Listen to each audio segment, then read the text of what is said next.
on the special presentation on how to explain death and dying to young children. My name is Camilla and I will be explaining the death segment. To begin, young children between the ages of 5 and 8 are still literal, innocent, and usually sweet, so to explain a serious and difficult concept such as dying can be very difficult. In fact, how much a child can understand about death depends largely on their age, life experiences, and personality.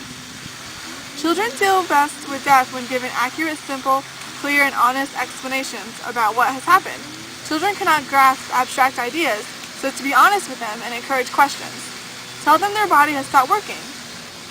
Now might be a good time to include or implement religion. For example, they have died and their soul went to heaven with God now. When talking to a child about death, give them an atmosphere of openness and let them know that there is no one right or wrong way to feel. Encourage emotions. Express your own emotions. Do not be afraid to grieve in front of your child, but do not frighten them with excessive grief. Let them know that it's okay to express emotions.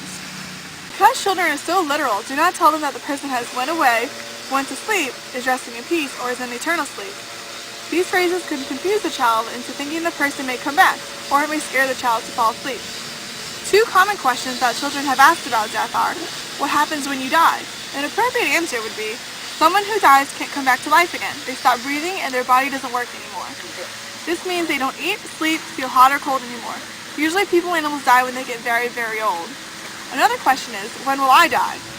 A good answer would be, we don't know exactly when anyone will die, but most of us live a long, long time. I'm sure you'll live to be very old.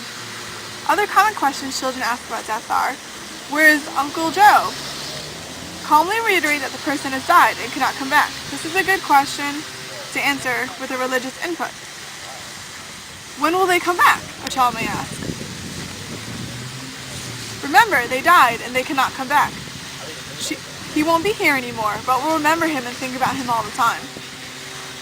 Did he die because he did something wrong? You might want to say, try to make sure your child does not equate death with punishment. You might want to say, no, definitely not. He died in a car crash that was a terrible accident, but that wasn't his fault, and it wasn't because he did anything bad. The death of a pet. Be sure not to downplay the death of a pet. An article in How to Explain Death to Your Kindergartner stated, this is many children's first brush with death, and it can be a deeply tragic event for them. Try not to say, don't feel bad, Rover is in heaven now. This can make the child think that his sadness is inappropriate. It is a good idea to help your child respond to media coverage of death. The death of a celebrity, or reports and images of death due to war or natural disaster, is a good time to talk about death.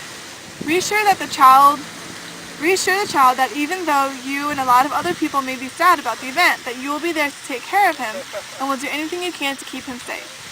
Children need to keep their sense of security, so after death occurs and proper grieving time has occurred, do your best to give your child's life back to normal. Do not abandon schedules, activities that anchor your child's life. Maintain their bedtimes, meal times, and make them go to school to participate in their usual activities. On the subject of miscarriage, if the child has been expecting a little brother or sister and the mother miscarries, the child should be told that the baby probably wouldn't have been healthy enough to live outside the mother's body. When talking about funerals, and you decide to take your child to a funeral, it is a personal decision that depends on the situation of the parent and child.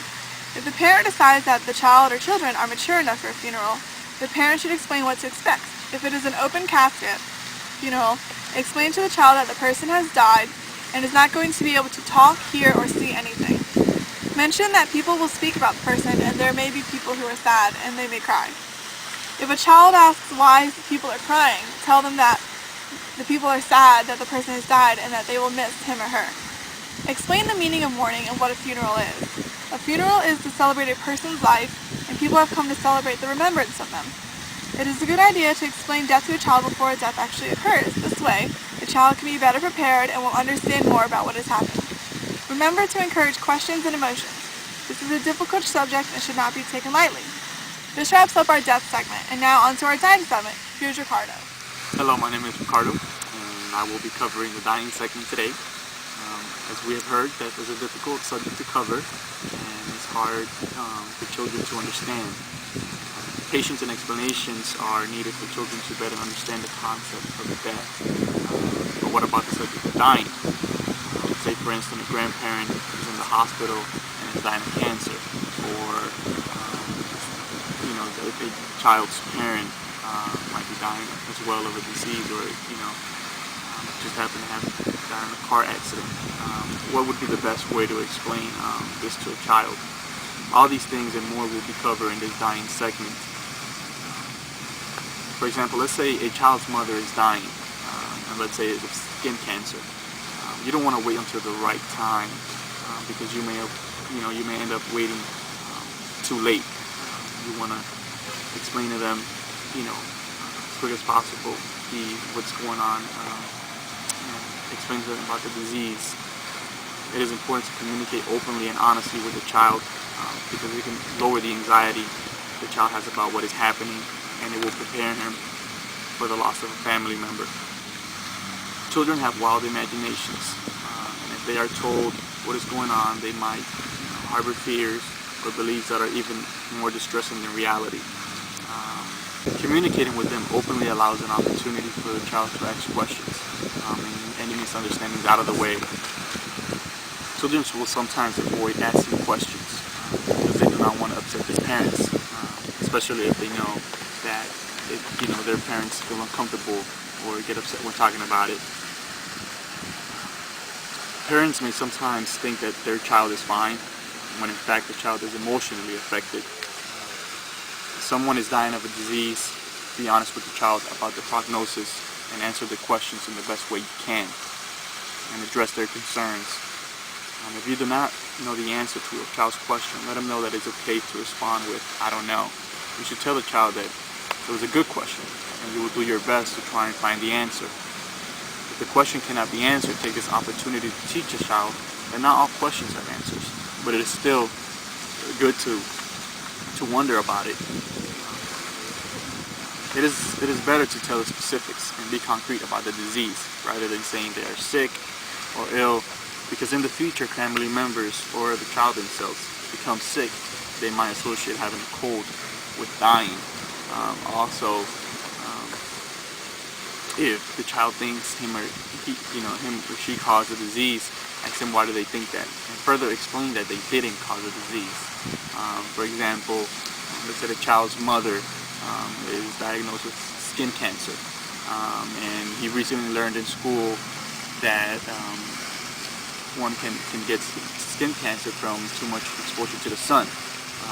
He might feel responsible or guilty because he always bugged his parent to be outside with him in the sun for a long period of time, and now he might feel guilty and as well feel that he can also have skin cancer.